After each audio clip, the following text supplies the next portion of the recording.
Les crises politiques cycliques depuis 50 ans ont rendu Madagascar vulnérable. Les institutions restent fragiles, les conflits planent et le vivre ensemble est régulièrement menacé.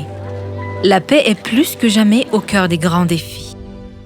Il n'y a pas de développement durable sans paix et il n'y a pas de paix durable sans développement non plus.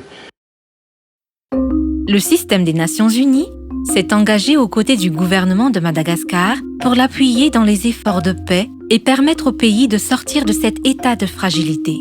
La mise en place du Fonds pour la consolidation de la paix, ou PBF, en 2015, contribue à cet objectif et à des résultats concrets en matière de cohésion sociale et de paix. Le Fonds de consolidation de la paix contribue à un certain nombre d'éléments, contribue aux efforts de l'État pour lutter contre la corruption, la gouvernance démocratique. Il s'agit également d'appuyer la sécurisation et la cohésion sociale, notamment dans le sud de Madagascar. Il s'agit enfin de promouvoir la participation citoyenne, notamment des jeunes et des femmes, dans les prises de décision. Avec un portefeuille évalué à plus de 30 millions de dollars américains, le PBF se positionne comme un pilier des initiatives de soutien aux efforts de consolidation de la paix à Madagascar. Dans cet effort, les communautés se trouvent au cœur de ces actions. Ainsi, pour faire face aux migrations non contrôlées, l'autonomisation des femmes est mise en avant. Dans certaines zones de migration, les femmes et leur capacité de transformation ont été des leviers pour relever des défis environnementaux et sociaux, notamment à travers la reforestation à grande échelle et les comités d'entraide. Au niveau des processus électoraux et des prises de décision, le leadership et la participation des femmes sont renforcés avec l'engagement des autorités locales. Les jeunes sont également au cœur des actions. À l'image du studio Sifaka, cofinancé par le PBF, et pour qui les jeunes auditeurs méritent des émissions de qualité. La spécificité, c'est de pouvoir donner la parole à toutes les parties prenantes, à tous ceux qui sont impliqués dans la prévention d'un conflit ou bien dans la gestion d'un conflit qui est déjà existant, y compris les jeunes, les plus vulnérables et surtout les victimes. En écoutant Sifak, ces jeunes-là peuvent vraiment avoir une information digne de ce nom. D'autres volets des initiatives du PBF sont tournés vers la prévention de la violence, de la délinquance juvénile et de l'insécurité, la mise en place d'un observatoire des jeunes citoyens et la protection des jeunes défenseurs des droits de l'homme, ainsi que la création d'ambassadeurs de paix, à l'exemple du projet Tanumaafi. Tsy hisy mihitsy ny filaminana raha ohatra ka tsy hisy ny sakafo hohanina, tsy hisy ny asa ho ataon'ny zareo dia mikorotana ny aty lasa mety hoe manao alaala botry kely sy ny sisa fa rehefa nazo fiofanana kosa izy mivoaka avao tonga zareo indray mandondona tonga any amin'ny kioska mitady anay mpampiofana hoe mila tantsorika ihany zareo amin'ny fanatanterahana izy hoe mba tena ho lasa ho fitaratra izy aty amin'ny tontolo manodidina misy anazy. Sur un autre registre, le PBF a participé activement à la réforme du secteur de la sécurité et au renforcement de capacités des forces de sécurité.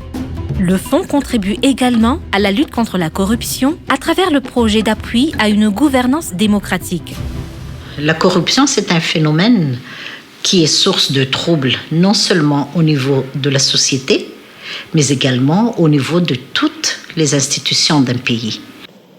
Cette collaboration avec le PBF est très, très, très bénéfique, puisque nous avons pu doter les deux parcs jusqu'à présent avec le financement du PBF.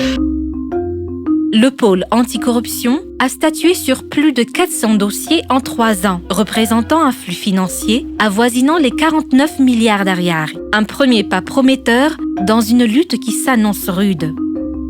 Nous sommes ravis d'avoir trouvé un appui utile et constant de la part du PBF.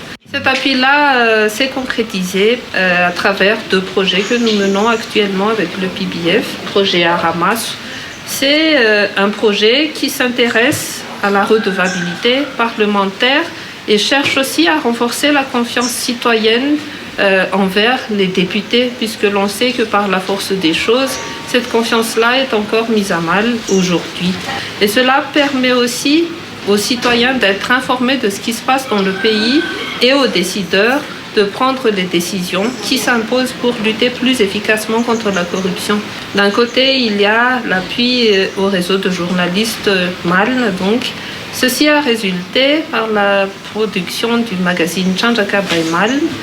Le journalisme d'investigation permet de mettre à la lumière du jour les faits de grande corruption. En travaillant en synergie, les agences des Nations Unies et les acteurs clés ont trouvé un succès dans l'application de l'approche basée sur le nexus humanitaire, développement, paix. Ces coopérations ont donné des résultats prometteurs, particulièrement dans le Sud, qui fait face à une insécurité chronique. Il s'agit de mobiliser tous les acteurs locaux pour améliorer la confiance mutuelle et la cohésion sociale. Le PBF renforce également les capacités d'intervention des forces de sécurité, la proximité de la justice ainsi que celle des services déconcentrés. Enfin, le fonds a permis de créer des activités génératrices de revenus. Pour l'ensemble, le PBF contribue ainsi au changement dans cette zone réputée rouge auparavant. Moi, j'espère vraiment qu'il y aura une continuation pour la lutte contre la corruption à Madagascar. Notre association est vraiment très satisfaite de cette collaboration avec le PBF. C'est vraiment quelque chose d'utile pour Madagascar, ce qui a été fait. La paix fait partie des grandes priorités du gouvernement, des Nations Unies et de son secrétaire général. Avec la volonté de relever ces grands défis, le PBF et ses partenaires interviennent dans des sites où peu osent s'aventurer, comme la zone de Béchouk. Ces efforts commencent à porter leurs fruits et méritent d'être soutenus. Le PBF ouvre en effet la voie à la paix durable à Madagascar.